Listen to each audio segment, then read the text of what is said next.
When my husband slapped me in his mother's living room, I thought it was the end of everything. But when my purse hit the floor and my secret spilled out, it was actually the beginning. They thought they knew me. The quiet wife. The grateful girl who should be lucky to be part of their fancy family. The woman who wasn't smart enough to have her own dreams. They were so wrong. What fell from my bag that night made both of them go silent for the first time ever. Papers that proved I wasn't the weak little wife they thought they controlled. Evidence that I had been planning something they never saw coming. But what was so shocking that it left them speechless? And how did the woman they tried to keep small become powerful enough to destroy their perfect world? I'm standing in my mother-in-law's fancy living room, and I can't believe what just happened. My cheek is on fire. The burning spreads across my face like someone pressed a hot iron against my skin. The sound of Garrett's hand hitting me still rings in my ears like a church bell that won't stop. Everything feels like it's moving in slow motion. The grandfather clock in the corner tick-tocks so loud it sounds like thunder. The smell of Meredith's expensive perfume fills my nose. My heart pounds so hard I think it might jump right out of my chest. Garrett is staring at his own hand like he can't believe it belongs to him. His face is white as paper. His mouth opens and closes, but no words come out. He looks like a fish gasping for air. But Meredith, Meredith has this smile on her face. Not a nice smile, the kind of smile a cat gets when it catches a mouse. Her eyes are bright and happy like Christmas morning. She's enjoying this. That's what she needed, she says to Garrett, her voice sweet as honey but cold as ice. Someone had to put her in her place. I touch my cheek with shaking fingers. It's hot and probably red. I've never been hit before. Not by my mother, not by anyone. The shock of it makes my whole body feel numb and tingly. Garrett, I whisper. My voice sounds small and broken. You hit me. He takes a step toward me, then stops. His hands shake. I didn't mean to. I don't know why I told you why, Meredith says, still smiling that awful smile. She was being disrespectful. In my own home. Some people need to learn their place. The room spins a little. I grab the back of a chair to steady myself. This can't be real. This can't be happening. Garrett loves me. He would never hurt me. Would he?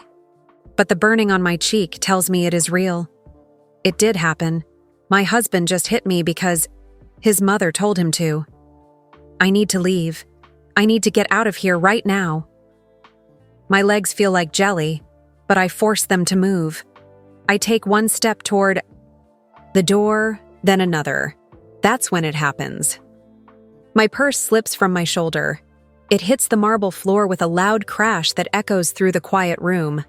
The zipper breaks open, and everything inside spills out like water from a broken dam. My lipstick rolls across the perfect white floor. My keys jingle as they scatter. Tissues float down like snow. My phone slides under the coffee table. But that's not what makes both of them go quiet. Real quiet. The kind of quiet that feels heavy and thick, like the air before a storm. It's the other things. The papers, the envelope with the university logo, the bank statement, the transcript with all A's written in bold black letters. Garrett bends down and picks up one of the papers. His hands shake as he reads it. His eyes get wide. His mouth falls open. What is this? He asks, but his voice is barely a whisper. Meredith grabs another paper from the floor. She reads it once, then twice, then a third time. The mean smile disappears from her face. She looks confused, then angry, then something else. I can't name. This can't be right, she says, but her voice isn't confident anymore. It's worried. I'm still standing there, my cheek burning, watching them discover my secrets. The secrets I've kept for months. the secrets that change everything they think they know about me. Garrett holds up the paper in his shaking hand. This says you, but you never. How did you? I don't answer. I can't answer. Because suddenly, I'm not the same person I was 5 minutes ago. 5 minutes ago, I was the quiet wife who took whatever they gave me. The grateful daughter-in-law who never talked back. The woman who was lucky to be part of their perfect family. But that woman is gone. She disappeared the moment his hand hit my face. The moment my secrets spilled across this perfect floor like puzzle pieces, finally showing them the whole picture. They thought they knew me. They thought I was weak and grateful and small. They were wrong about everything. But I wasn't always this strong. I wasn't always the woman with secrets and plans. 2 years ago, I was just Emma, tired, broke, and working 3 jobs just to keep my tiny apartment.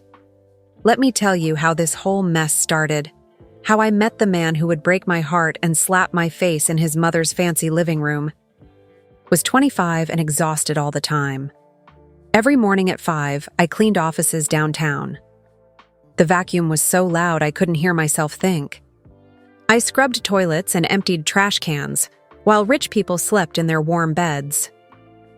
At noon, I rushed to Millie's Diner. I served coffee and eggs to truckers and construction workers. My feet hurt so bad by evening that I soaked them in ice. Water. The smell of bacon grease lived in my hair no matter how much I washed it. Weekends meant babysitting for the Johnson family. 3 kids under 8 years old. They paid me $8 an hour to chase their babies around while they went to fancy restaurants I could never afford. I was proud, though. I didn't ask anyone for help. I paid my own rent, bought my own food, and put gas in my beat-up Honda Civic. It wasn't much of a life, but it was mine.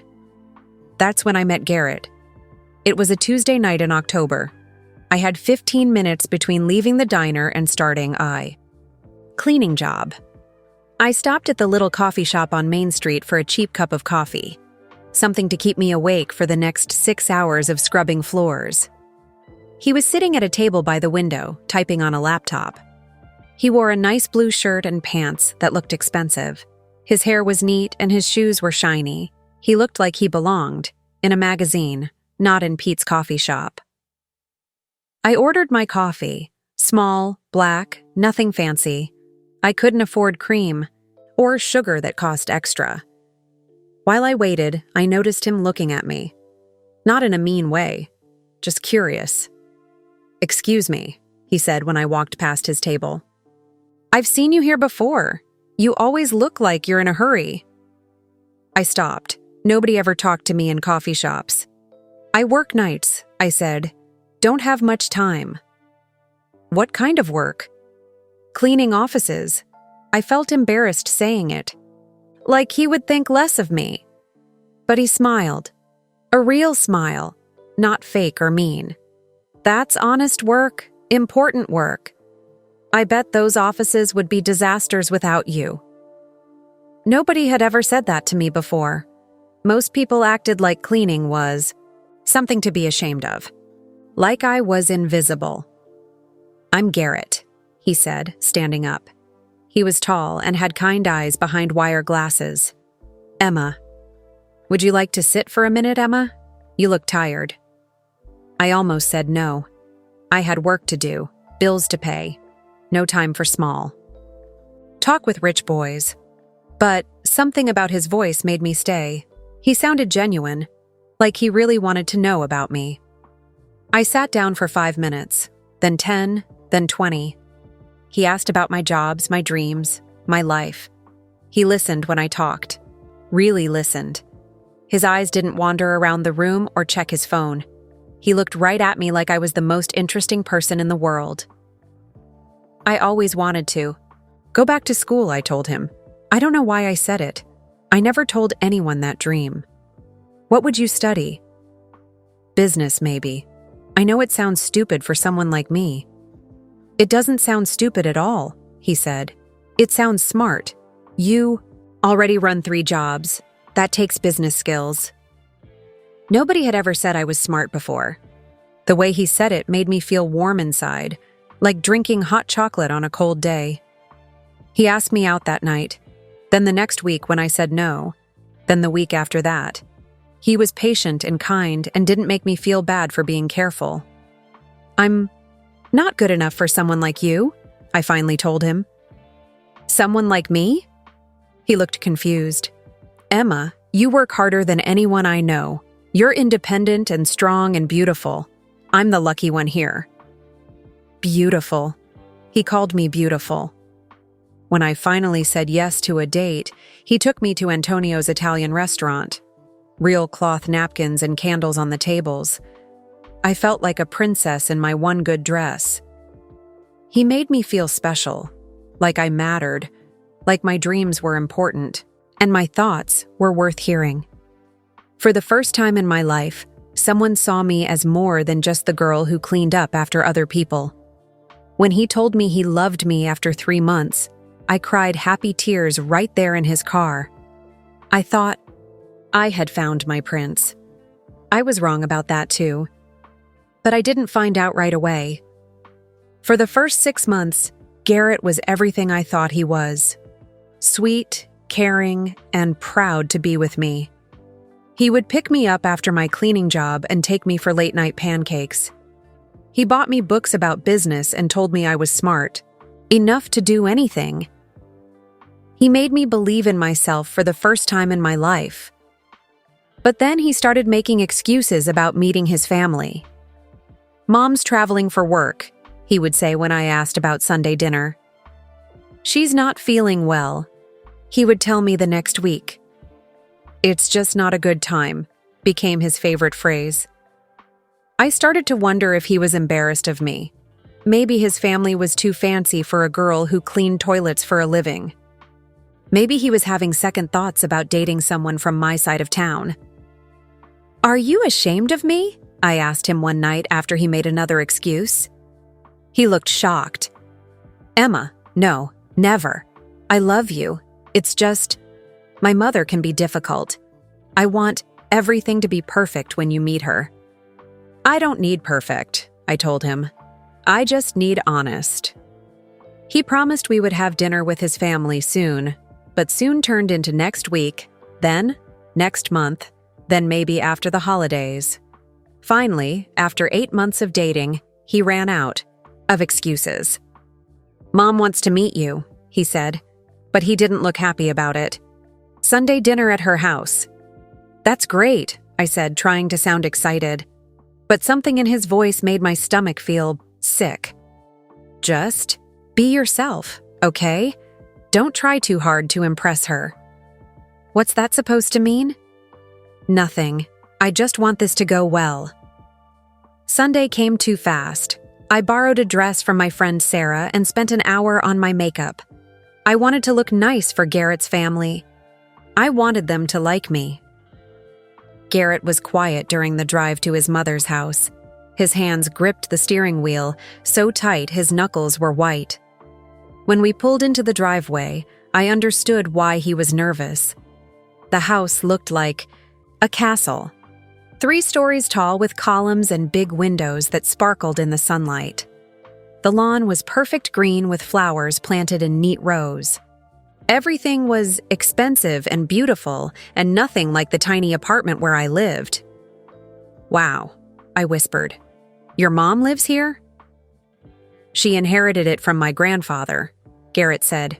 "Don't let it intimidate you." But I was already intimidated. How could I not be? The front door was huge and painted shiny black. Before Garrett could knock, it swung open. A woman stood there in a white dress that probably cost more than I made in 3 months. Her blonde hair was pulled back in a perfect bun. Her makeup looked like it was done by a professional. Her nails were painted red and filed to sharp points. She was beautiful in a cold, scary way, like a statue made of ice. "So," she said, looking me up and down slowly. Her blue eyes traveled from my borrowed shoes to my drugstore lipstick. "You're the girl my son has been hiding. Not the girl he's been dating or The girl he cares about. The girl he's been hiding. Like I was something shameful. Mom, this is Emma, Garrett said quickly. Emma, my mother, Meredith Blackwood. Mrs. Blackwood, I said, holding out my hand. It's nice to finally meet you. She looked at my hand for a long moment before shaking it. Her grip was cold and quick, like touching a fish. Come in, she said, turning away from us. Dinner is almost ready. The inside of the house was even fancier than the outside. Everything was white and gold and expensive looking. Crystal chandeliers hung from the ceiling. Paintings in heavy frames covered the walls. The floors were marble that clicked under our feet. I felt like I was in a museum, not a home. Your house is beautiful, I said, trying to be polite. Thank you, Meredith replied without looking at me. It's been in the family for 3 generations. We believe in maintaining standards. The way she said standards made me feel small, like I didn't meet them.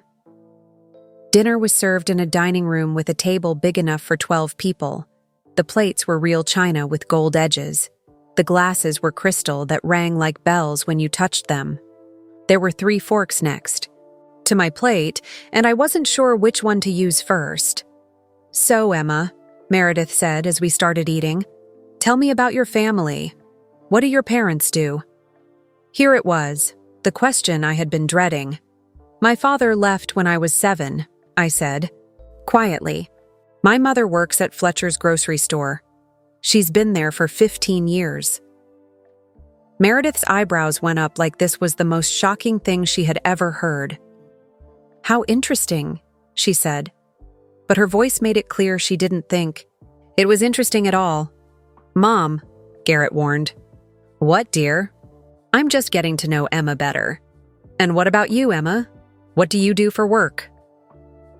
I have 3 jobs, I said, trying to sound proud instead of embarrassed. I clean offices, work at a diner, and babysit on weekends. The silence that followed was so thick I could almost touch it. Meredith set down her fork and stared at me like I had just told her I robbed banks for a living. 3 jobs, she repeated slowly. How ambitious. But the way she said it didn't sound like a compliment. The rest of dinner was like walking through a minefield. Every question Meredith asked felt like a trap. Every answer I gave seemed to disappoint her more. Do you have any college education? She asked while cutting her steak into perfect little squares. I graduated high school, I said. I always wanted to go to college, but I couldn't afford it. She made a small noise that somehow sounded like judgment. And what are your plans for the future? Surely you don't intend to clean offices forever? I felt my face get hot. I'm saving money. Maybe someday I can take some classes. Someday, she repeated. How nice to have dreams. Garrett tried to defend me a few times, but his mother had ways of making him stop. A look across the table, a small comment about family loyalty, a reminder about respect for elders. I watched my confident, strong boyfriend turn into a nervous little boy around his mother. It scared me more than her mean comments. When we finally left that night, I was exhausted. Garrett was quiet during the drive home. She hates me, I said. She doesn't hate you. She's just protective. She'll warm up to you once she gets to know you better. I wanted to believe him. I needed to believe him. Because I loved Garrett, and I thought he loved me enough to stand up for me when it mattered. I was wrong about that too. 6 months later, when Garrett got down on one knee, in my tiny living room, I thought everything would change. I thought marriage would make me part of his family. I thought Meredith would have to accept me as her daughter-in-law. I was wrong again. The moment we announced our engagement, Meredith took over our wedding like it was her own personal project. She had opinions about everything, and somehow, Her opinions always became the final decisions. "White roses," she declared at our first wedding planning meeting. "They're classic and elegant, much better than those colorful flowers young people seem to prefer these days." I had always dreamed of wildflowers, daisies and sunflowers and baby's breath, something cheerful and bright. But when I mentioned this, Meredith laughed. "Oh dear, this is a Blackwood wedding, not a backyard barbecue. We have standards to maintain." There was that word again, standards, and apparently, I didn't meet them. She picked the church where she had been married.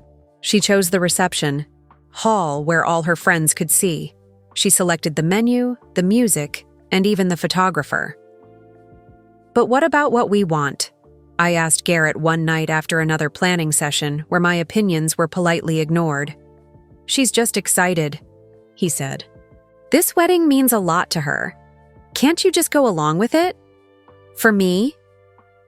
What about what means a lot to me?" He looked uncomfortable. "It's just one day, Emma. After that, we'll have our whole lives together." So I went along with it. I said yes to the white roses that made me sneeze. I agreed to the boring chicken dinner instead of the Italian food we both loved. I smiled and nodded while she planned a wedding that had nothing to do with who we were as a couple. The worst part was the dress. "I have the perfect dress in mind," Meredith announced 3 months before the wedding. "My cousin owns a bridal shop. She'll give us a good price." The dress she picked made me look like a puffy white marshmallow. It had long sleeves, a high neck, and enough fabric to make curtains for a house. When I put it on, I looked like a stranger in the mirror. "It's very appropriate," Meredith said, adjusting the sleeves to cover more of my arms. "Modest and tasteful, perfect for a Blackwood bride." I wanted to cry. This wasn't the dress I had dreamed about since I was a little girl. This wasn't the wedding I had imagined. This wasn't even close to what I wanted. But every time I tried to speak up, Garrett would squeeze my hand and give me a look that said, "Please don't make this harder." So I didn't. I wore the marshmallow dress and carried the white roses that made my eyes water. I walked down the aisle of a church I had never been to before, toward a man I loved but was starting not to recognize. The reception was full of Meredith's friends and business associates, people I had never met, who air-kissed my cheeks and told me how lucky I was to marry into such a fine family. During the mother of the groom's speech, Meredith stood up with a glass of champagne and smiled at the crowd. "Today we welcome Emma into the Blackwood family," she said. "I know she understands what an honor and responsibility that is. Our family has always valued tradition, respect, and knowing one's place. I'm sure Emma will learn to uphold these values as she begins her new life as Garrett's wife." Everyone clapped, but her words made my stomach twist. Knowing one's place. What did that mean? I found out soon enough. Looking back now, I realized that wedding wasn't about me and Garrett starting our life together. It was about Meredith showing everyone who was really in charge. The flowers, the dress, the church, the guest list, everything was designed to send a message. The message was that Emma Thompson might be marrying Garrett Blackwood, but she would never really be good enough to be a true member of their family. She would always be the girl who used to clean toilets. The girl who was lucky to be chosen. The girl who should be grateful and quiet and know her place.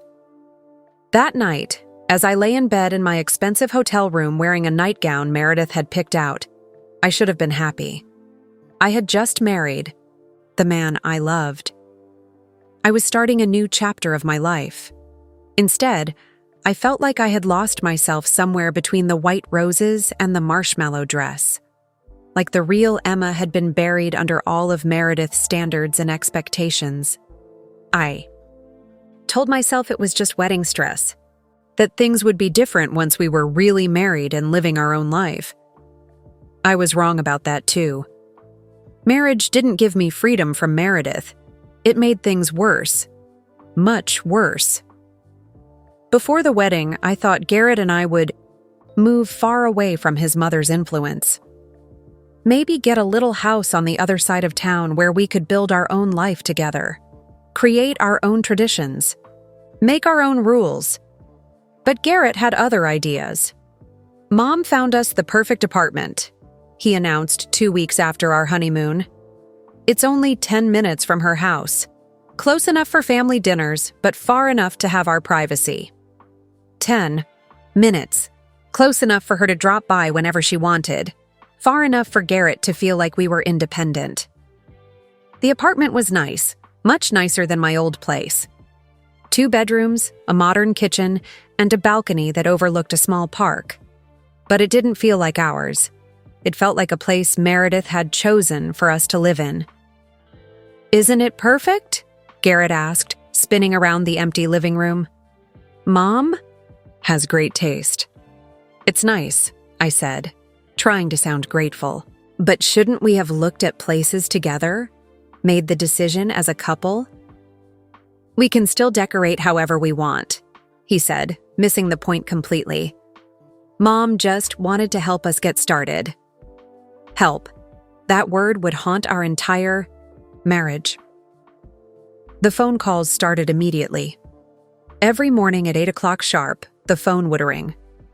Meredith checking in on her son, making sure we were eating well, sleeping enough, keeping the apartment clean.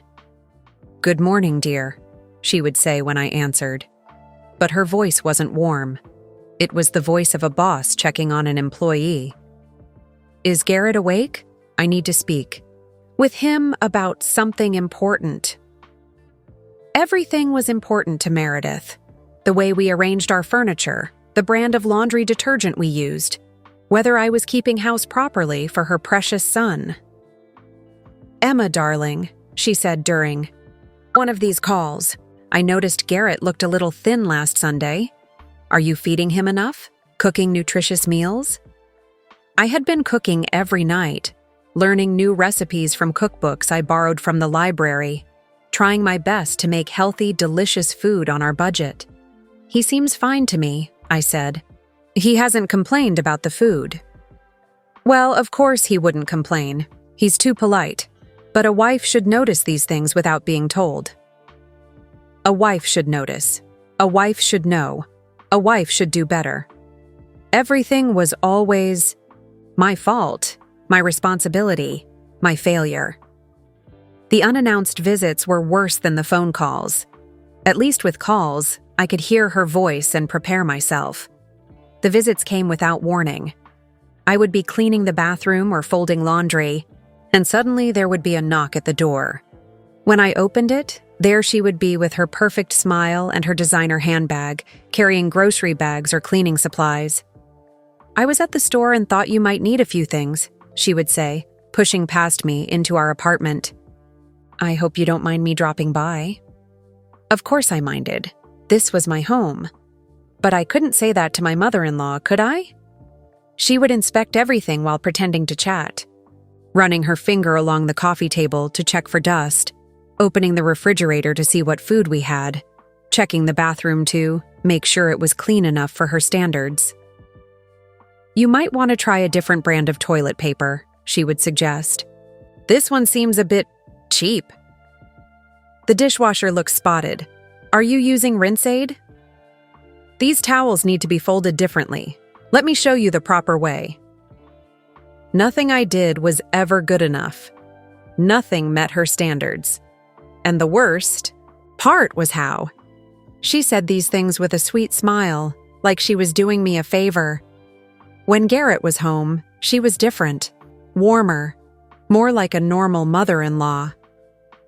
"You two look so happy," she would say, hugging us both. "Marriage suits you, Garrett. You look healthy and content." But when he left the room to get her a drink or use the bathroom, the mask would slip. Her smile would disappear and her voice would turn cold. "That shirt makes you look heavier, dear. You might want to consider more flattering cuts. I hope you're not letting yourself go now that you're married.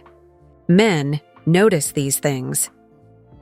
Garrett's father never would have tolerated a messy house. Some women just aren't natural homemakers. Then Garrett would come back, and she would be all smiles again, complimenting the apartment, praising my cooking, acting like the perfect mother-in-law. I started to feel like I was going crazy. Was she really being mean to me, or was I imagining it? Was I being too sensitive? Too paranoid? When I tried to talk to Garrett about it, he didn't believe me. "Mom loves you," he would say, looking confused. "She's always complimenting you when I'm around. She tells me how lucky I am to have such a sweet wife. But when you're not there, she says things, mean things, about my clothes, my cleaning, my cooking." "Emma, that doesn't sound like Mom. She's just trying to help. Maybe you're misunderstanding her tone." "I'm not misunderstanding anything. She waits until you leave the room, then she—" Why would she do that? That doesn't make any sense. It didn't make sense to him because he had never seen this side of his mother. To him, she was the sweet, caring woman who had raised him. The mother who only wanted the best for her. Family. He couldn't see the cruel woman who whispered insults when no one else was listening. The woman who smiled while telling me I wasn't good enough for her son. I started keeping a mental list of all the things she said when Garrett wasn't around. Some women just aren't cut out for marriage. "I hope you realize how fortunate you are. Garrett could have married anyone, you know. A good wife puts her husband's needs first. Family traditions are important. Some people understand that better than others." Each comment was like a small cut. Not deep enough to cause serious damage, but painful enough to sting. And over time, all those small cuts started to add up. I began to doubt myself. Maybe she was right. Maybe I wasn't a good wife. Maybe I wasn't good enough for Garrett.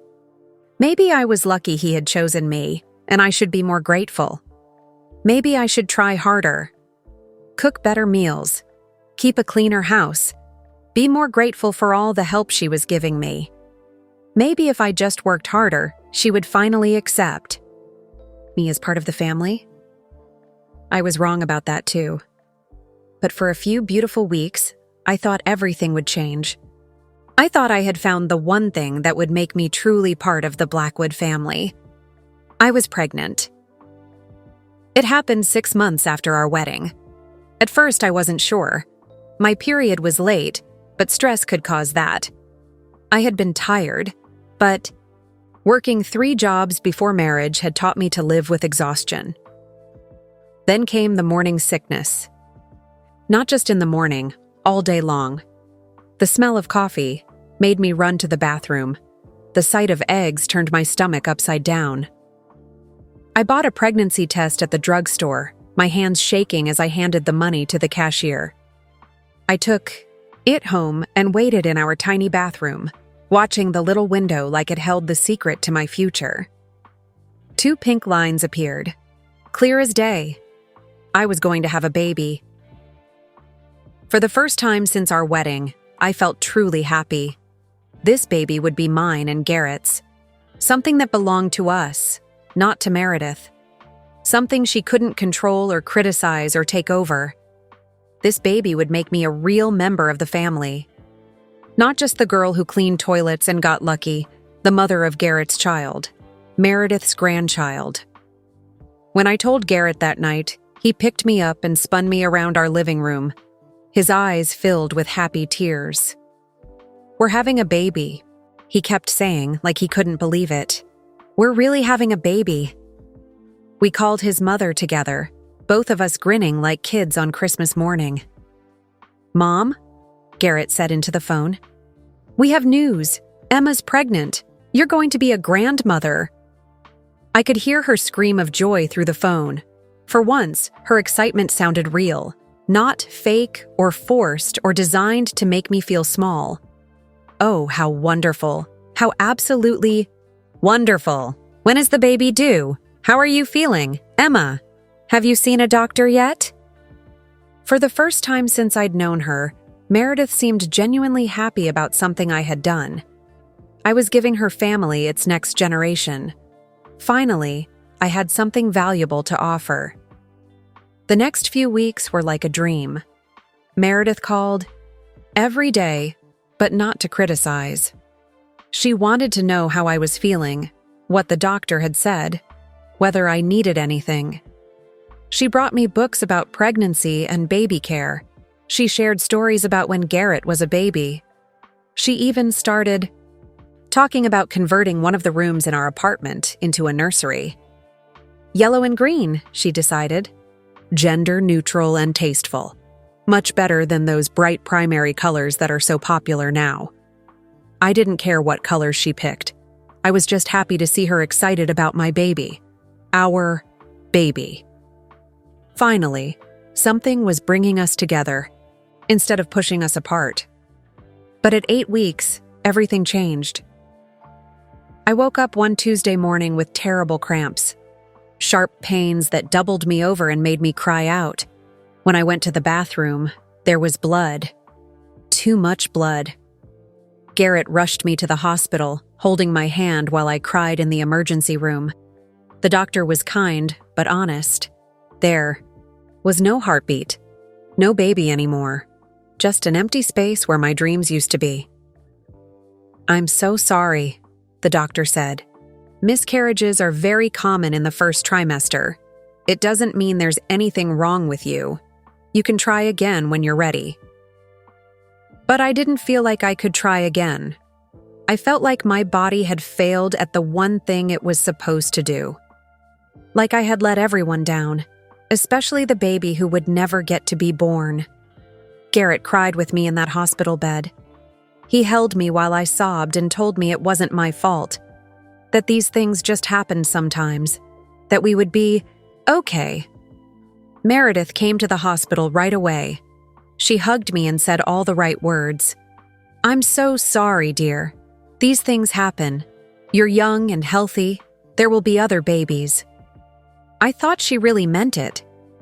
I thought she was truly sad about losing her grandchild.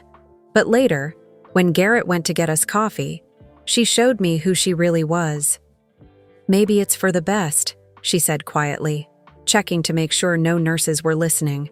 I stared at her, sure I had heard wrong. "What did you say?"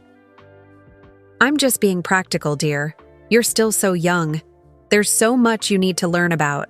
Being a wife first. A baby is a huge responsibility.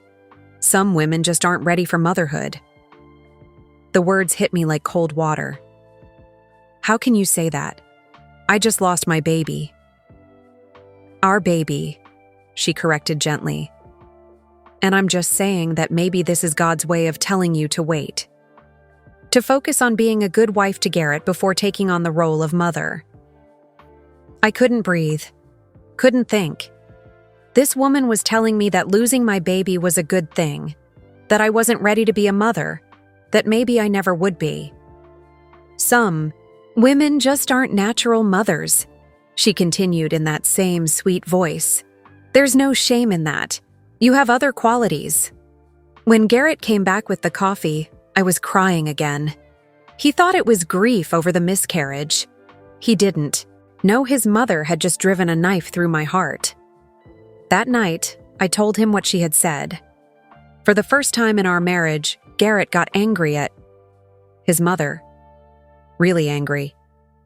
"That's horrible," he said. "How could she say something like that?"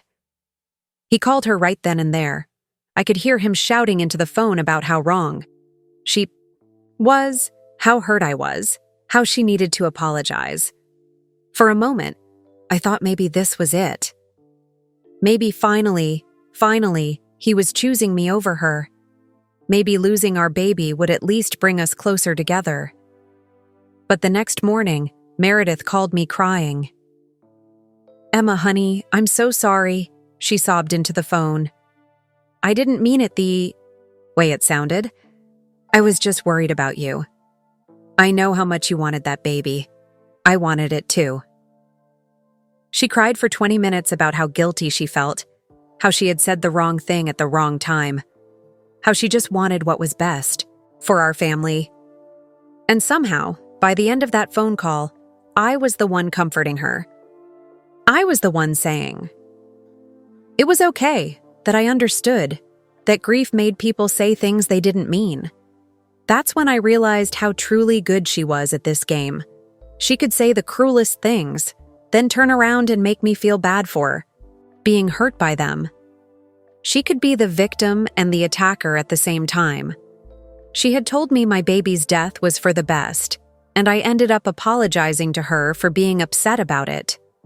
The woman was a master, and I was still learning how to play. But losing the baby changed something deep inside me. Not right away. At first, I was too sad to think about anything except the empty feeling in my chest. But slowly, as the weeks passed, I started to wake up. Maybe it was the way Meredith acted like nothing had happened. 2 weeks after the miscarriage, she was back to her old tricks, calling every day to check if I was keeping house properly, dropping by to inspect my cleaning, making little comments about my cooking and my clothes. Like the baby had never existed. Like my grief didn't matter. Like I was back to being the same worthless girl who was lucky to be part of their family. Or maybe it was the way Garrett went back to normal too. He stopped holding me when I cried. He stopped asking how I was feeling. He threw himself into his work and expected me to do the same with housework. You need to move on, he said one night when I was still crying at dinner. It's been a month, Emma. Dwelling on it isn't healthy. A month. Like losing a baby was something you could get over in 30 days.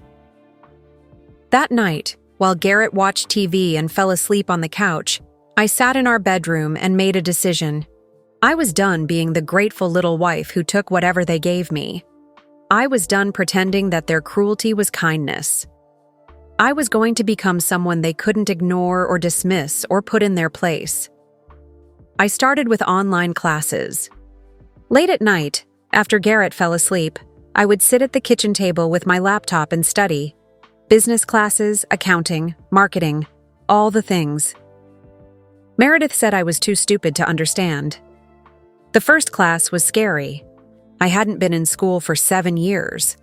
What if I really was too dumb? What if I failed and proved Meredith right?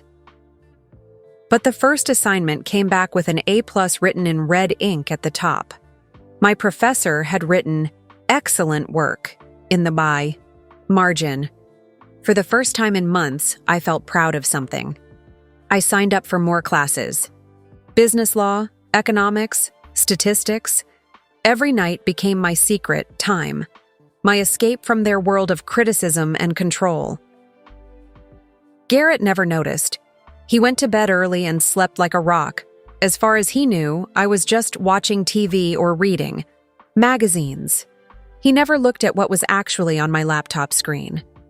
The hardest part was keeping it secret during Meredith's visits. She would drop by when I was studying, and I would have to quickly close my laptop and pretend I was doing something. "Else, what were you doing on the computer?" she asked one afternoon, noticing my laptop was still warm. "Just looking at recipes," I lied smoothly. "Trying to find new things to cook for Garrett." "How thoughtful," she said, but her eyes were suspicious. "You know, too much computer time isn't good for a woman. It can strain the eyes and give you wrinkles." Everything was bad for women, according to Meredith. Having dreams was bad. Being ambitious was bad. Even using a computer too much was dangerous. But I kept studying anyway. And, slowly, I started to believe in myself again. Every A on every assignment was proof that I wasn't stupid. Every discussion post where my classmates agreed with my ideas was evidence that I had something valuable to say. I also started saving money. Not much at first, just a few dollars here and there from the grocery budget. If Meredith gave me $50 for groceries, I would buy the store brand instead of the name brand and keep the difference. I felt guilty at first, like I was stealing. But then I remembered all the mean things she had said to me, all the ways she had made me feel small and worthless, all the times she had told me I didn't contribute anything to the household. This was my contribution, my secret investment in a future where I didn't have to depend on their approval or their money. I hid the cash in an old jewelry box in the back of my closet. $20 here, $15 there. After 6 months, I had saved almost $200. It wasn't much, but it felt like freedom. The hardest part was not telling anyone. Every time I got a good grade, I wanted to share the news. Every time I learned something new, I wanted to talk about it, but I knew what would happen if Meredith found out. She would find a way to ruin it. She would tell me it was a waste of time that I was neglecting, my duties as a wife, that Garrett didn't need a wife who thought she was smarter than everyone else. So I kept it secret. My classes became my hidden world where I was Emma the student, not Emma, the disappointing daughter-in-law, where my thoughts mattered and my ideas had value. During the day, I played the role they expected. I cooked and cleaned and smiled when Meredith criticized everything I did. I nodded when she told me how lucky I was to be part of their family. I thanked her for all her helpful suggestions about how to be a better wife. But at night, I became someone else. Someone who was working toward a business degree. Someone who understood profit margins and market analysis. Someone who had dreams bigger than keeping house and making her mother-in-law happy.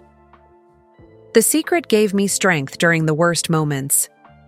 When Meredith made a cutting comment about my appearance, I would think about the A I had gotten on my last paper.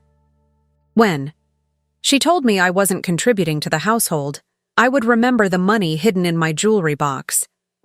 When Garrett sided with his mother over me for the 100th time, I would think about the future I was building. A future where I didn't need either of them to tell me I was worth something, because I was learning that I was worth something, more than they had ever given me credit for, more than I had ever believed about myself.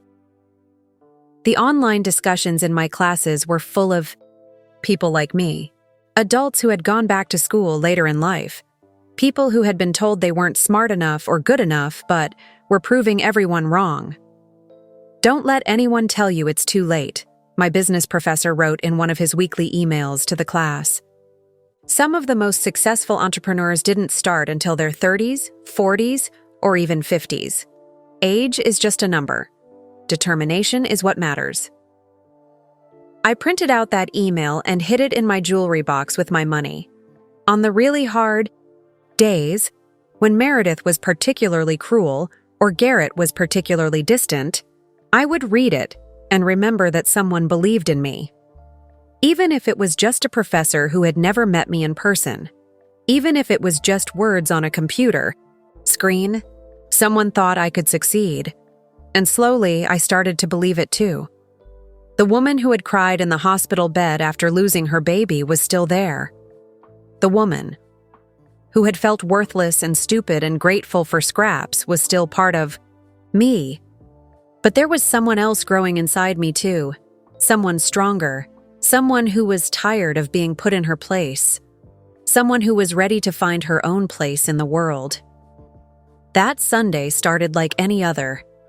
Garrett and I drove to his mother's house for our weekly dinner. The same route, the same fancy neighborhood, the same feeling of dread in my stomach as we pulled into her perfect driveway. But something was different about me that day. Maybe it was because I had just gotten my acceptance letter to the MBA program 3 days earlier. Maybe it was because my secret savings account had finally reached $3,000. Or maybe I was just tired of pretending to be someone I wasn't. I had been living 2 lives for 8 months now. Student Emma and housewife Emma, smart Emma and grateful Emma, the real me and the fake me that made everyone else comfortable. Was exhausted from being 2 different people. Meredith answered the door in a cream-colored dress that probably cost more than most people's rent. Her hair was perfect, her makeup was flawless, and her smile was sharp enough to cut glass. "Emma, dear," she said, looking me up and down like she always did. "That dress is interesting. Is it new?" It wasn't new. It was 2 years old, and came from a discount store, but it was clean and it fit it well, and that should have been enough. No, I said simply. I've had it for a while. She made that little noise that somehow managed to sound like an entire conversation about my poor fashion choices. We sat down in her formal dining room with the china that had been in the family for generations. The same china I wasn't allowed to wash because I might break it. The same china that reminded me every week that I didn't really belong here. At first, dinner was normal. Meredith criticized the weather, the neighbors, and the state of the world in general. Garrett ate quietly and nodded at the right moments. I pushed food around my plate and counted the minutes until we could leave, but then she started talking about Mrs. Henderson's daughter. You remember Margaret Henderson, Meredith said, cutting her chicken into perfect little squares. Her daughter Sarah just had twins. Beautiful babies, boy and girl. Such a blessing. My chest tightened. She knew exactly what she was doing. It had been 4 months since my miscarriage, but she still brought up other people's babies whenever she wanted to remind me of my failure. How nice for them, I said quietly. Oh yes, such beautiful babies. Of course, Sarah has been married for 5 years now. She and her husband bought a lovely house in Maple Grove before they started trying for children. Very responsible, very prepared. There it was, the dig. Sarah was prepared for babies. Sarah had done things the right way. Sarah wasn't like some people who rushed into things. Some people understand the importance of being ready for such a big responsibility, Meredith continued. Having a stable home, a good income, the right mindset. Not everyone is cut out for parenthood right away. The fork shook in my hand. What's that supposed to mean? Garrett looked up from his plate, sensing danger. Mom, maybe we could talk about something else. But Meredith wasn't done. I'm just saying that some people are more prepared for family life than others. Sarah has always been very mature, very responsible. She knows how to manage a household properly. Unlike me, she didn't say it, but the words hung in the air like smoke. I think some people need to mind their own business, I said quietly. The room went completely silent. Even the grandfather clock seemed to stop ticking. Meredith's fork froze halfway to her mouth. Excuse me? She said in a voice like ice. I said some people need to mind their own business. Garrett's face went white. Emma, please. No, I said louder now. I'm tired of sitting here listening to her talk about other people's lives like they're better than ours. Like they're better than me. Meredith set down her fork so hard it rang against the china plate. She stood up so fast her chair almost fell over. How dare you speak to me that way in my own home? Her face was red with anger. After everything I've done for you, after all the help I've given you, this is how you repay my kindness? Kindness. I laughed, but it wasn't a happy sound. Is that what you call it? Emma, stop, Garrett said, reaching for my hand. You're being rude. I'm being honest. There's a difference. Meredith walked around the table until she was standing right next to Garrett's chair. She leaned down and whispered something in his ear, something quiet and urgent and poisonous. I couldn't hear the words, but I could see his face change. The confusion in his eyes turned to anger. The worry turned to something cold and hard. He stood up slowly, like he was moving through water. His hands were shaking, but not with fear, with rage. How could you be so ungrateful? He said. After everything Mom has done for us, for you. Garrett, what did she... You need to apologize, right now. For what? For telling the truth? For being disrespectful? For embarrassing me? For acting like... He couldn't finish the sentence, but I knew what he was thinking. Acting like someone who didn't know her place. Acting like someone who thought she was good enough to have opinions. I'm not apologizing, I said, not for standing up for myself. That's when his hand came across my face. The slap was so hard it knocked me sideways, so unexpected that I didn't even try to block it. The sound echoed through the fancy dining room like a gunshot. For a moment, nobody moved. Nobody breathed. We all just stared at each other in shock. Then my purse fell from my lap. It hit the marble floor with a crash that seemed impossibly loud. The zipper burst open, and everything inside scattered across Meredith's perfect white floor like confetti. My lipstick rolled under the china cabinet. My keys skittered across the marble. Tissues floated, down like snow. But it was the papers that made them both freeze. The official documents with university logos. The bank statements. The transcripts with straight A's marching down the page in neat rows. Garrett bent down with shaking hands and picked up a letter. His face went from angry to confused to something I had never seen before. Complete shock. "What?" he whispered. "What is this?" I stood up slowly, my cheek still burning from his slap. For the first time in 18 months of marriage, I looked at my husband and his mother and felt completely calm. "That," I said, "is who I really am." Garrett was still holding the letter with shaking hands. His mouth opened and closed like a fish, trying to breathe. Meredith had gone completely still, staring at the papers scattered across her perfect floor like they might disappear if she looked hard enough. "This can't be real," she whispered, bending down to pick up one of my transcripts. "These grades. This can't be real." "They're real," I said. My voice was steady now, stronger than it had been in months. "I've been taking classes for 8 months. Business classes, accounting, marketing, statistics, all those things you said I was too stupid to understand." Garrett finally found his voice. But when? How? You never said anything about school." I almost laughed. After everything that had just happened, he was confused about my schedule? "At night," I said, "while you slept. Every night for 8 months, I sat at our kitchen table and studied. I wrote papers and took tests and joined online discussions with people who actually thought my ideas were worth something." Meredith was reading my transcript now, her finger following the line of A's like she was trying to decode a secret message. Business administration, principles of economics, advanced marketing strategy.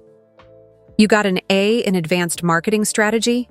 Garrett asked, like this was the most shocking thing that had happened all evening. "I got A's in everything," I said, "because I'm not the stupid little girl you both think I am. I never was." Meredith found my bank statement next.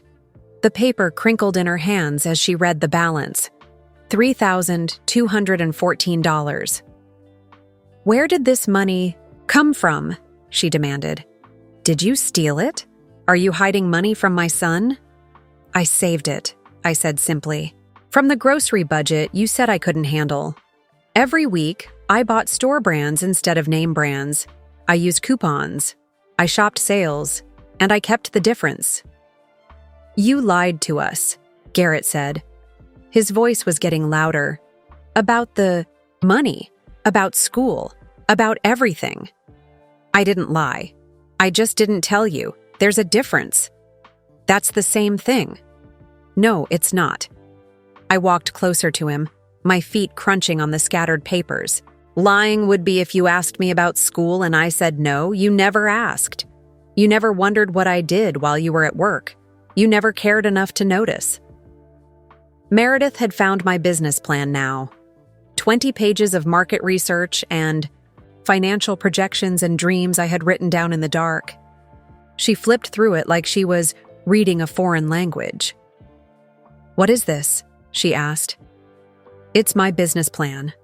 For a tutoring service for adult learners. People who want to go back to school but need help getting started. I've already got 3 potential clients lined up." "This is ridiculous," she said, but her voice wasn't as confident as usual. "You can't just..." You can't just start a business. You don't know anything about business. I reached down and picked up another paper from the floor, the acceptance letter with the university logo at the top. Actually, I do. That's my acceptance letter to State University's MBA program. Full scholarship. They think I know enough about business to give me a free education. Garrett snatched the letter from my hands. MBA program? Full scholarship? This has to be a mistake. It's not a mistake. I earned it. With my grades, my test scores, and my business plan. The same. Business plan your mother just called ridiculous. The silence in that room was so thick I could almost touch it. They both stared at me like I had grown a second head, like the quiet, grateful wife they thought they knew had been replaced by a stranger. I don't understand, Garrett said finally. Why would you hide this from me? We're married. We're supposed to share everything. That's when I started laughing, not happy laughter, the kind that comes when something is so ridiculous you can't help yourself. Share everything?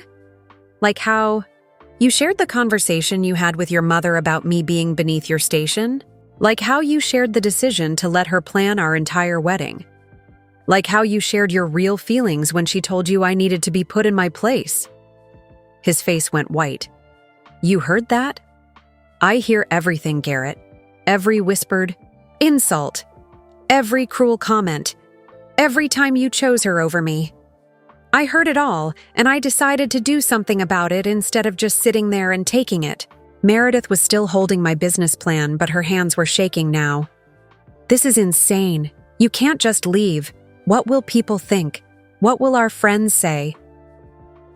I don't care what people think, I said, and as the words came out of my mouth, I realized they were true. For the first time in my life, I really didn't care what anyone thought except me. But you can't support yourself, Garrett said desperately. You don't have a job. You don't have anywhere to go. You need us. I picked up another paper from the floor, my job offer letter from the university's Student Success Center. I have a job. Study group coordinator for adult learners. I start next week. They hired me because of my grades and my experience helping other students in my online classes. When did you interview for this? He asked. Last Tuesday. When I told you. I was getting my hair done. I was actually interviewing for a job that pays $15 an hour with benefits and tuition assistance for graduate school.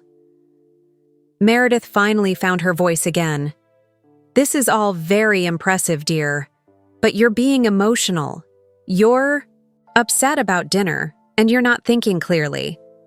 Why don't we all sit down and talk about this like adults? Adults, I repeated. Like adults. That's interesting coming from a woman who just watched her son hit his wife and said nothing to stop it. You were being disrespectful, she said quickly. Sometimes people need to be reminded of their place. And what exactly is my place? Meredith. She lifted her chin, trying to look dignified while sitting surrounded by the proof of how wrong she had been about me. Your place is as Garrett's wife, as part of this family. You should be grateful for what you have, instead of reaching for things that are beyond you. Beyond me? I held up my transcript again. A 4.0 GPA is beyond me? A full scholarship is beyond me? A job offer is beyond me? Those things don't matter, she said, but her voice was weaker now. What matters is family, loyalty, knowing your role. You're right, I said. Family does matter. Loyalty does matter. And my role is to be true to myself, not to make you feel better about your cruel little games. I started gathering my papers from the floor. My transcripts, my bank statements, my business plan, my acceptance letter. All the proof of who I really was underneath the quiet, grateful mask they had made me wear. You want to know what she whispered to you? I asked Garrett as I straightened up with my arms full of my secret life. He nodded, looking scared of the answer. She told you I was getting too big for my britches, that I needed to be put in my place. That's why you hit me. because Mommy told you to. That's not... It is true. We all know it's true. The question is, what are you going to do about it now that you know who I really am? The silence that followed was the heaviest thing I had ever felt. It pressed down on all of us like a weight, making it hard to breathe. Garrett stood there holding my acceptance letter, reading it.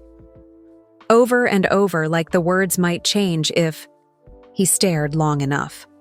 Meredith had sunk into one of her fancy dining room chairs. My transcripts were scattered, around her feet like fallen snow. For the first time since I had known her, she looked small, confused, like someone had just told her the sky was green and the grass was blue. "I don't understand," Garrett said, finally. His voice cracked like a teenage boy's. "Why would you hide all this from me? We're supposed to be partners, husband and wife. We're supposed to tell each other everything." I wanted to laugh again, but I was too tired, too emotionally drained from finally telling the truth after months of keeping secrets. "Partners?" I said. "When have we ever been partners, Garrett? Partners make decisions, together. Partners support each other's dreams. Partners stand up for each other when someone is being cruel."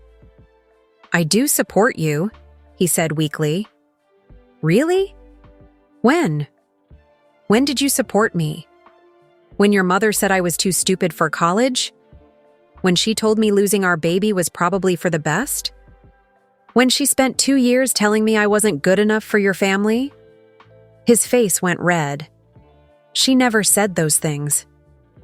"She said all of those things. And you know what? You were right there for some of them. You heard her, and you did nothing. Because it was easier to let her tear me down than to stand up to Mommy." Meredith finally found her voice. "I never said you were stupid. I was trying to help you. Everything I did was to help you become a better wife to my son." "Help?" I turned to look at her. "You call criticism help? You call making me feel worthless help? You call telling me my baby's death was for the best? Help? That's not what I meant, and you know it? That's exactly what you meant. Just like you meant it when you told Garrett I needed to be put in my place. Just like you mean it every time you make one of your little comments about my clothes or my cooking or how lucky I am to be part of your perfect family." I walked over to the table and picked up my purse. Most of my things were still scattered on the floor, but I could gather them later. Right now, I just needed to get out of this house before I said something I would really regret. "Where are you going?" Garrett asked. "Away from here. Away from both of you." "But you can't just leave. We need to talk about this. We need to figure out what this means for our marriage." I stopped at the dining room doorway and turned back to look at him. This man I had loved so much. This man who had made me feel special and beautiful and worthy of love.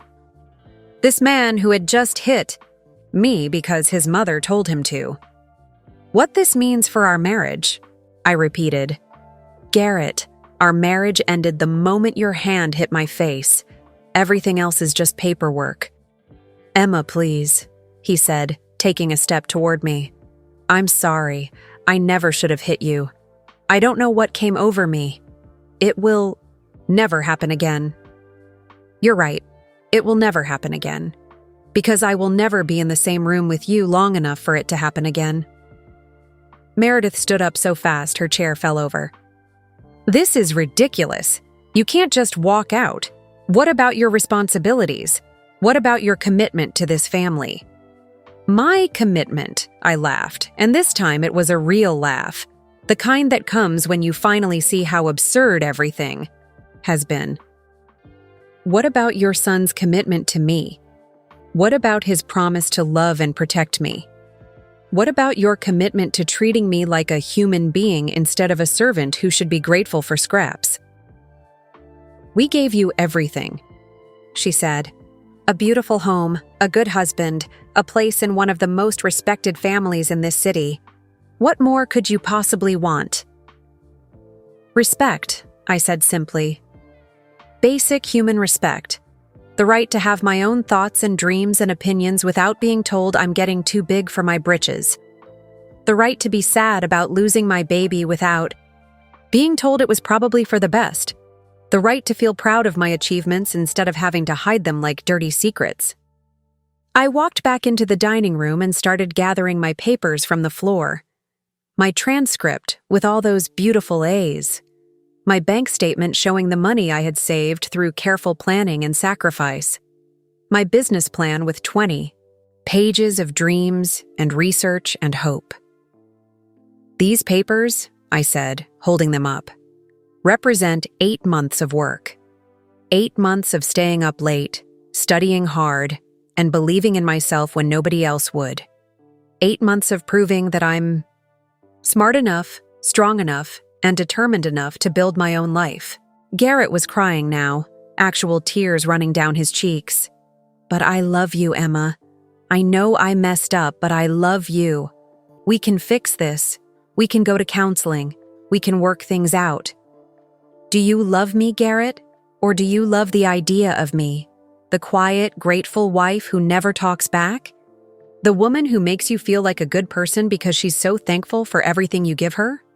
I love you, the real you. The real me is standing right here.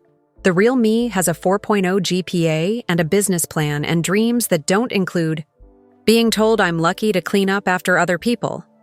The real me wants to start a business and help other people achieve their dreams. The real me is tired of being small to make other people feel big. I walked toward the front door, my arms full of papers and my heart full of something I hadn't felt in years. Pride. Real, honest pride in who I was and what I had accomplished. The real me is leaving, I said without turning around.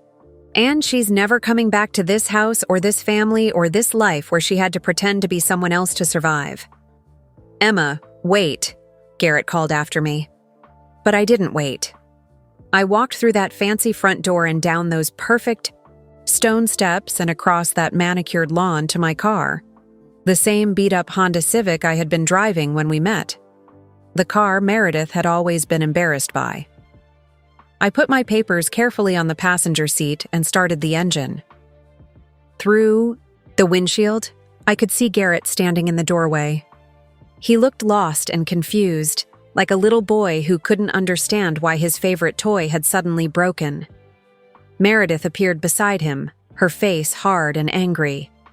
Even from the car, I could see her mouth moving, probably telling him good riddance, probably saying she always knew I would show my true colors eventually. She was right about that, at least. I was showing my true colors, and they were bright and strong and beautiful. As I drove away from that house for the last time, I felt something I hadn't experienced in 2 years of marriage. Freedom. Complete, overwhelming freedom. I was done being grateful for a life that made me small, done apologizing for wanting more than they thought I deserved, done hiding my light under their bushel. The woman who drove away from the Blackwood house that night wasn't the same woman who had walked in 2 hours earlier. She was stronger, smarter, and completely unafraid of starting over. She was me, the real me, and I was finally free to be her. I drove straight to Sarah's house. My hands were steady on the steering wheel, but my heart was beating fast. Not from fear, from excitement. From the incredible rush of finally telling the truth after hiding it for so long. Sarah lived in a small house on the other side of town. Nothing fancy like the Blackwood mansion, but it was warm and real and full of love. When I knocked on her door at 9 o'clock, that night, she took one look at my face and pulled me inside without asking any questions. "Tell me everything," she said, leading me to her kitchen table. The same table where I had first told her about my secret classes months ago. The same table where she had begged me to leave Garrett when I told her about Meredith's cruelty. So I did. I told her about the dinner, about standing up to Meredith, about the slap that finally broke the spell. I told her about my purse falling and all my secrets spilling across that perfect marble floor like puzzle pieces finally showing the complete picture. "I did it," I said when I finished the story. I finally did it. I told them who I really am. Sarah reached across the table and grabbed my hands. I'm so proud of you. But are you okay? Really okay? He hit you, Emma. I touched my cheek where Garrett's hand had landed. It still stung a little, but not as much as it had 2 hours ago. I'm sad, I told her honestly. I'm really, really sad, but I'm also free. For the first time in 2 years, I feel completely free. Where will you go? What will you do? I start my new job next week. I've got enough money saved for a security deposit on an apartment, and I've already been accepted to graduate school. You've been planning this for a while, haven't you? I smiled. Not planning to leave. Planning to become someone who could leave if she needed to. Someone who didn't have to depend on their approval or their money or their permission to live her own life. We stayed up until 3 a.m, talking about everything and nothing. About the classes. I had taken in secret the money I had saved, the dreams I had written down in the dark while Garrett slept beside me. I can't believe you kept this secret for 8 months, Sarah said. How did you do it? Practice, I said. Lots of practice pretending to be someone I wasn't. It turns out that same skill works for pretending to be someone you are. The next morning, I called my mom. I hadn't talked to her much since the wedding. Meredith always made comments when I was on the phone with her, and it was easier to just avoid the conflict. But now, sitting in Sarah's sunny kitchen with a cup of coffee, I realized how much I had missed my mother's voice. Emma? Mom sounded worried when she heard my voice. Honey, is everything okay? It's so early. Early. It was 10 a.m. But for the past 2 years, I had learned to think of any call before noon as an imposition on other people's time. Another one of Meredith's rules that I had somehow absorbed without realizing it. Mom, I said, and then I started crying. Not sad tears this time, but the kind of tears that come when you finally let yourself feel everything you've been holding back. Relief, tears, freedom, tears, the tears of someone who has finally come home to herself. What's wrong, baby? What happened? So I told her. All of it. The classes, the money, the acceptance letter, and yes, the slap that had finally woken me up from the dream I had been living.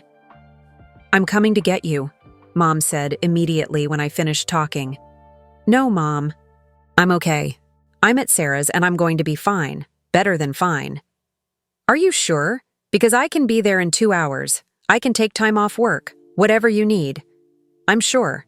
For the first time in 2 years, I'm absolutely sure about something. There was a long pause on the other end of the line. Then Mom started crying too. I was so worried about you, she said through her tears. Every time we talked, you sounded smaller, quieter, like you were disappearing a little bit more each time. I wanted to say something, but I didn't want to interfere in your marriage. I was disappearing, I said. But I'm back now. The real me is back. The real you was always there, honey. She was just hiding for a while. That afternoon, my phone started ringing. Garrett called 6 times. I didn't answer. He left. Voicemails that went from angry to confused to desperate to sad.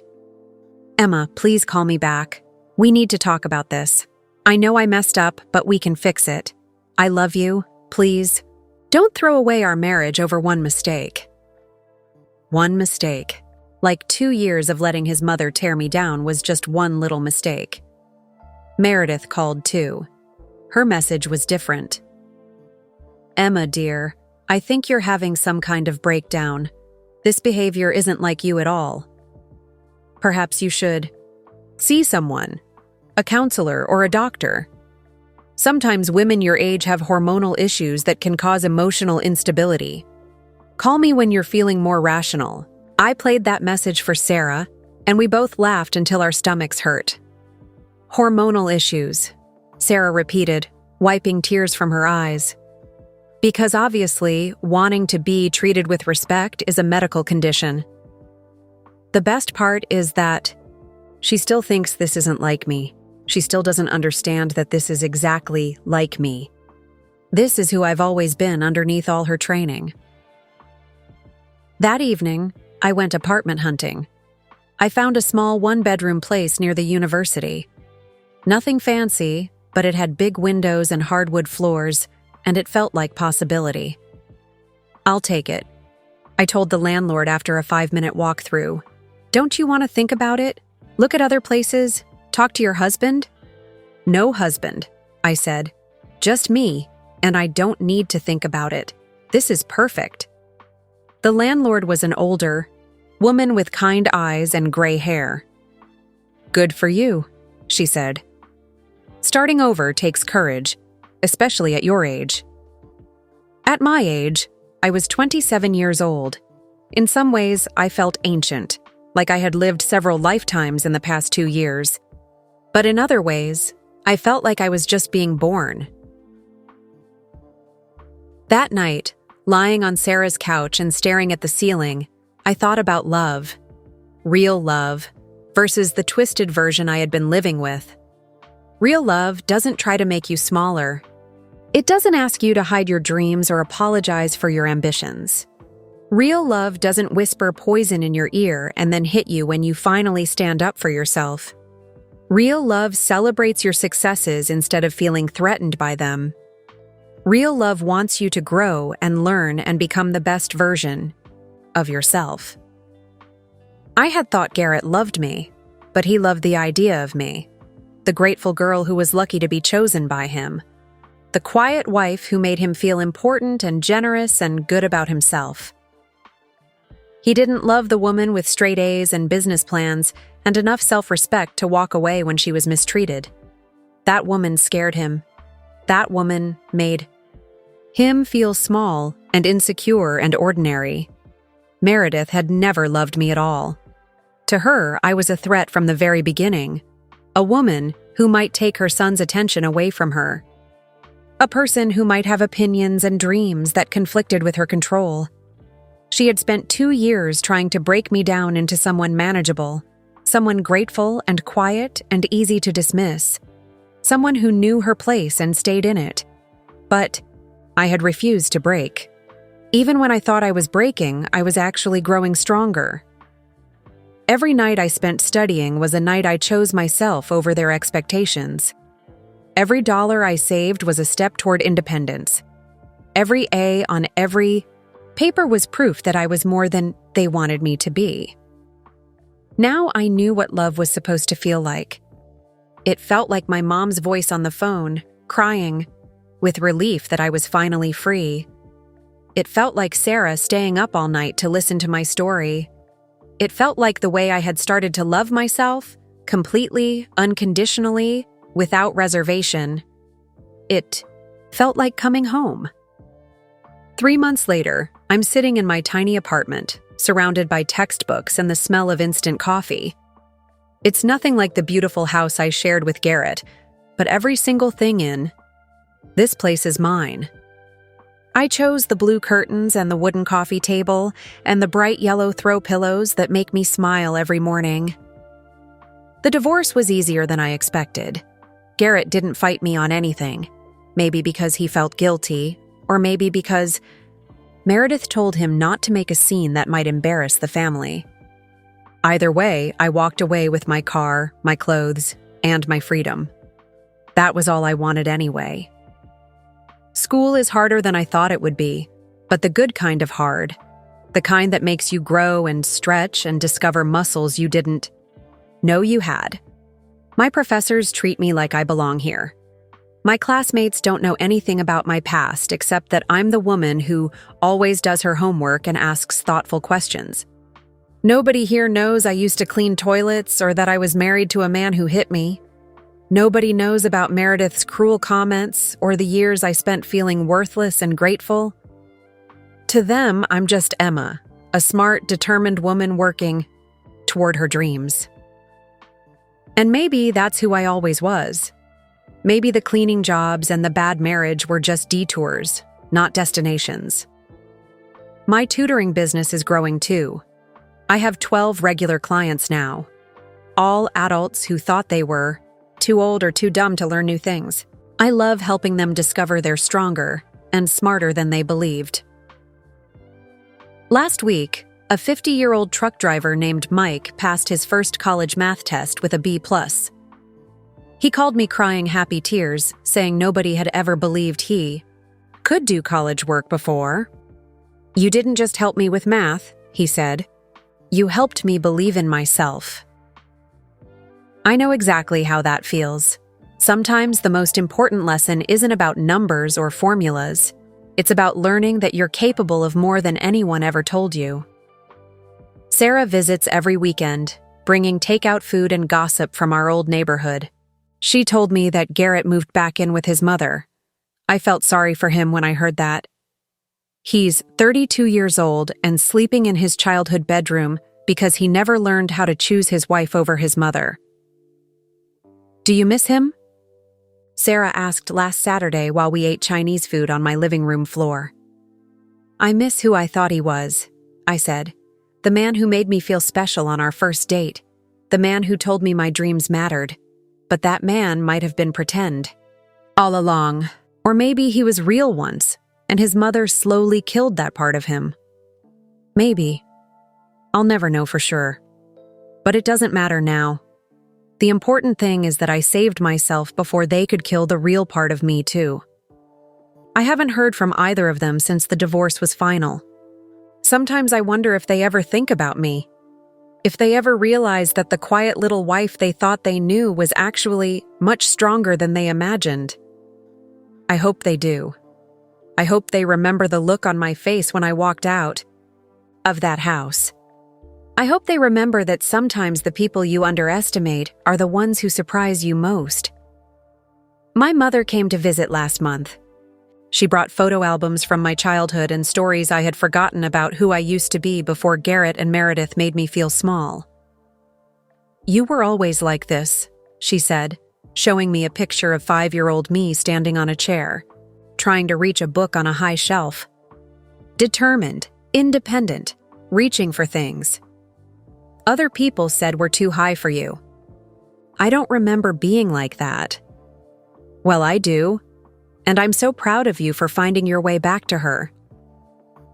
The little girl in the photo had messy hair and a stubborn expression and dirt on her dress from climbing trees. She looked fearless. Like she believed she could do anything if she tried hard enough. I'm starting to feel like her again.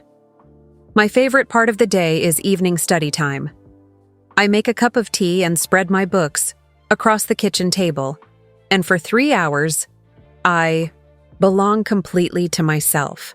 No phone calls from critical mother-in-laws.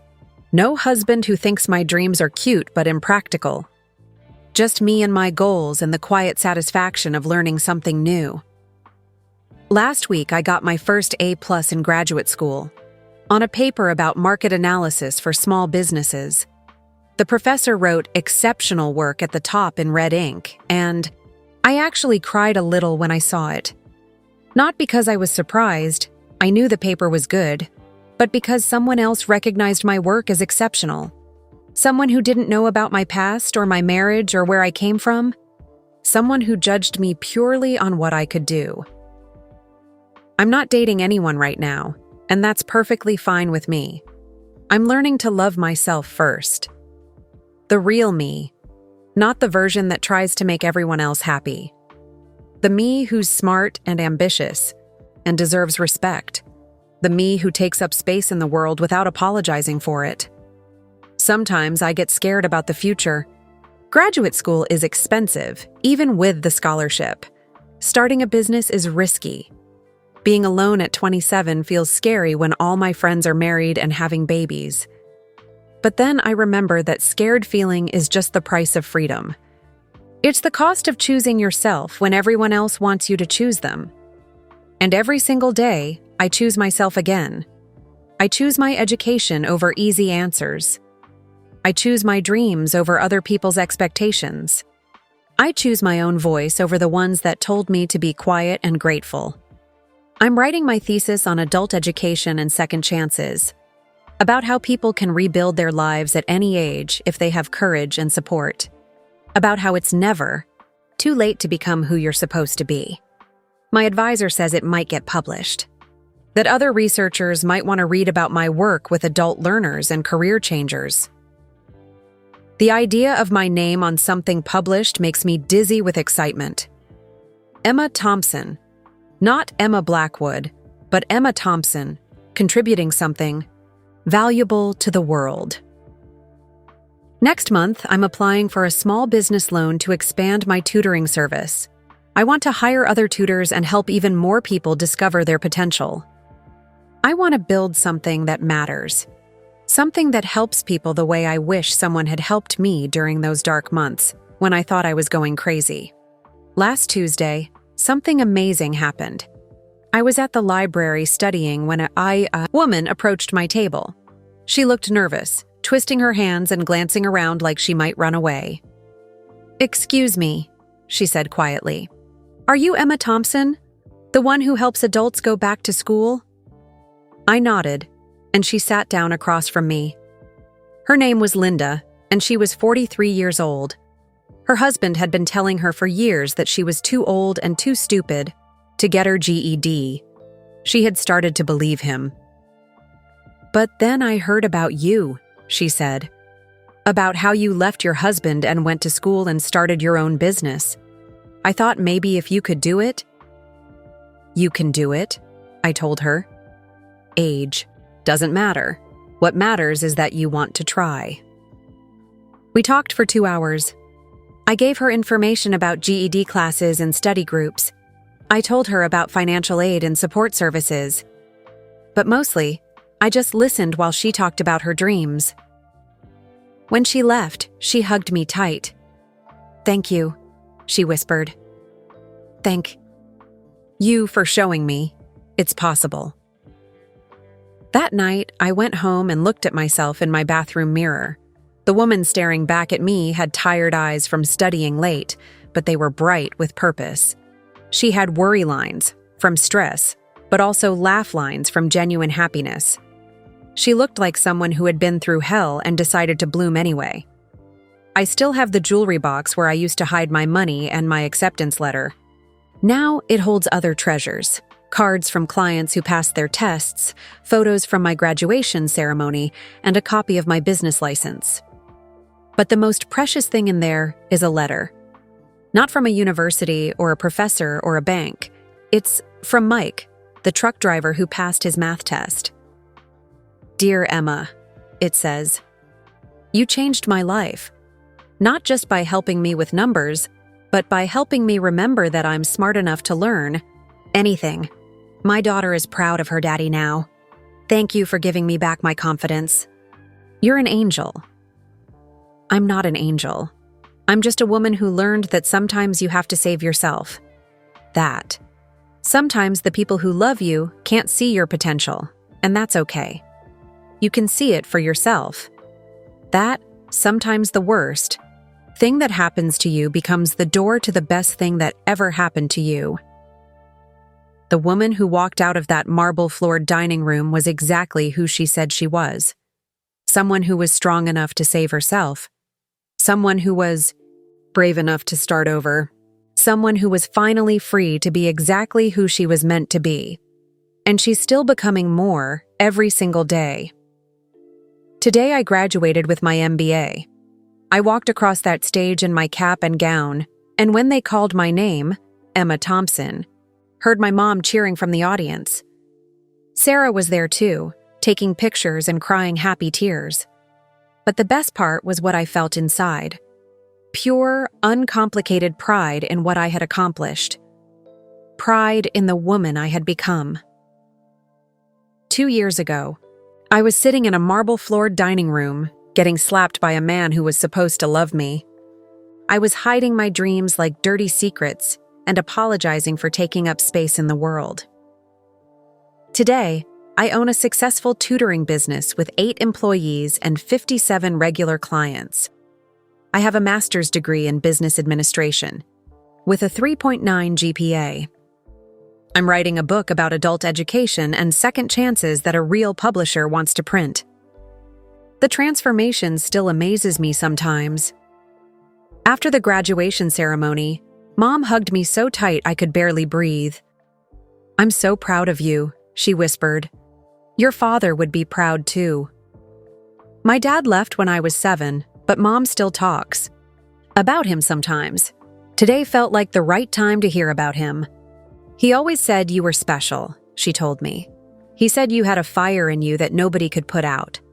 I was worried for a while that maybe he was wrong. But fires don't die. Sometimes they just go underground until it's safe to burn again.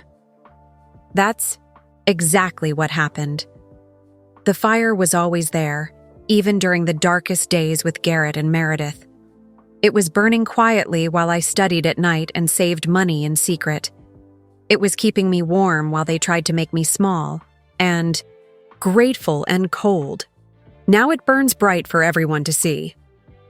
Last week, I got a letter in the mail, a wedding invitation from one of my college friends. She wrote a note on the invitation. "I can't wait for you to meet David. He's nothing like your ex-husband. He actually listens when I talk and thinks my dreams are important." Reading that made me smile and cry at the same time, because I realized that's what love is supposed to be. Someone who listens when you talk. Someone who thinks your dreams matter. Someone who stands up for you instead of letting other people tear you down. I'm not dating anyone right now, and that's perfectly fine. I'm learning to love myself first, the real me, not the version that tries to make everyone else happy. The me who's smart and strong and deserves respect. The me who takes up space without apologizing. But I'm open to love when it comes. Real love this time. The kind that celebrates my successes instead of feeling threatened by them. The kind that wants me to grow and learn and become the best version of myself. I know what that looks like now because I've learned to give it to myself. My business is expanding again. Next month, I'm opening a second location across town. I'm also starting a scholarship program for women who want to go back to school but can't afford it. Women like I used to be, tired and broke and convinced they're not smart enough for college. Know exactly how they feel. And I know exactly what they're capable of if someone just believes in them. The scholarship is called the Second Chances Fund. The first recipient is a 38-year-old single mother named Maria who cleans offices at night just like I used to do. She wants to become a nurse. When I called to tell her she got the scholarship, she cried so hard she couldn't speak for 5 minutes. "Nobody ever believed in me before," she finally said. "Thank you for seeing something in me that I couldn't see in myself." I wanted to tell her that I didn't give her anything she didn't already have. I just gave her permission to use it. Yesterday, something wonderful happened. I was at the bank applying for a business loan when the loan officer looked at my paperwork and smiled. "This is impressive," she said. "Your business plan is solid, your credit is excellent, and your growth projections are realistic. I don't see any problems approving this loan."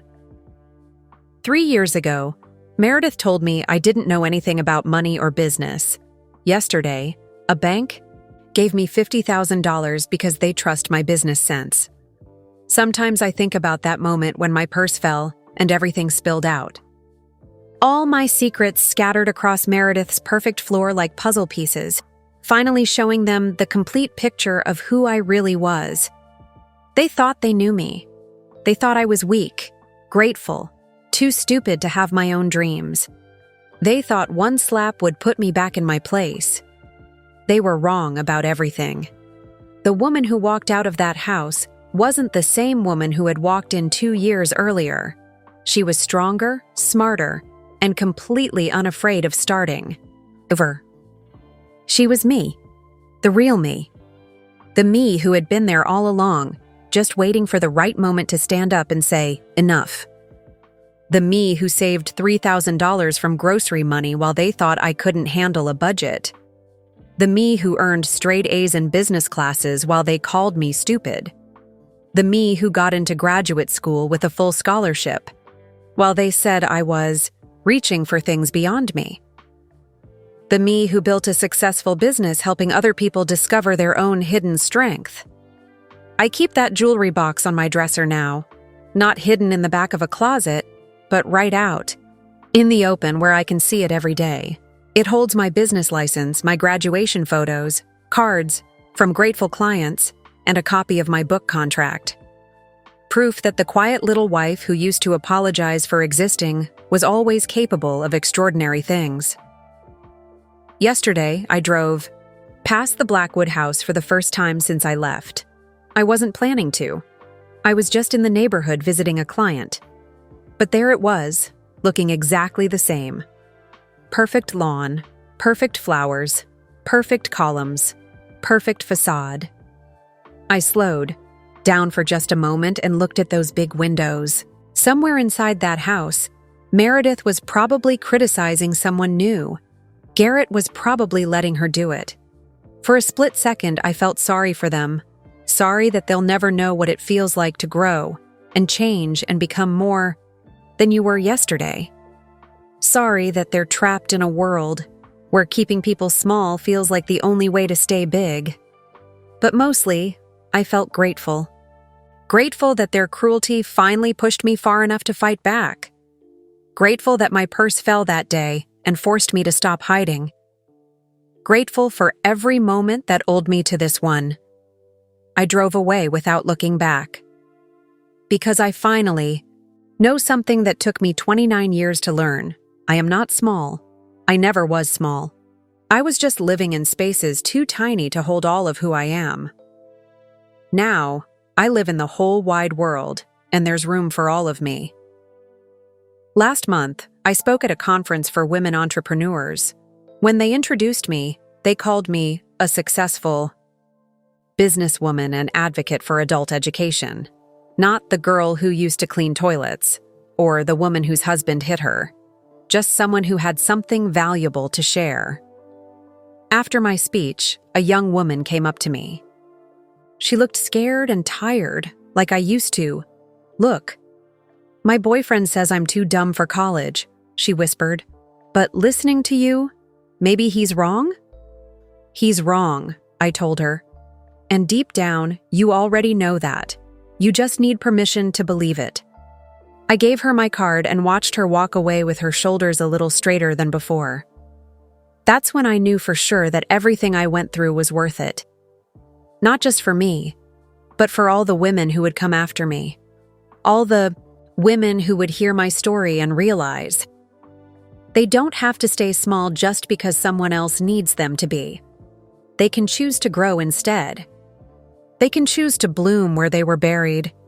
They can choose themselves, even when it's scary, even when it's hard, even when everyone else thinks they're crazy. They can choose to become who they were always meant to be. The woman I am today isn't the same woman who got slapped in that dining room, but she's not completely different either. She's the woman who was always there, underneath all the fear and doubt and gratitude for scraps. She's the woman who was strong enough to save herself. She's the woman who was brave enough to start over. She's the woman who was finally free to take up all the space she deserved in this world, and she's still becoming more every single day. That's Emma's incredible story of finding her strength and choosing herself when everyone else wanted to keep her small. Sometimes the worst moments in our lives become the doorway to our best ones. I want to hear from you. Where are you listening from today? Drop your city or country in the comments below. Your story matters, and so do you. If Emma's journey touched your heart, please hit that like button to help spread this message of hope and strength to others who might need to hear it. And don't forget to subscribe to our channel. We're building a community where kindness wins and everyone's dreams matter. There's another powerful story waiting for you right now. Click on the video appearing on your screen. It's about a woman who discovered her husband's secret and turned it into the best thing that ever happened to her. Remember, you are stronger than you know, braver than you feel, and more loved than you realize. Keep choosing yourself, and I'll see you in the next story.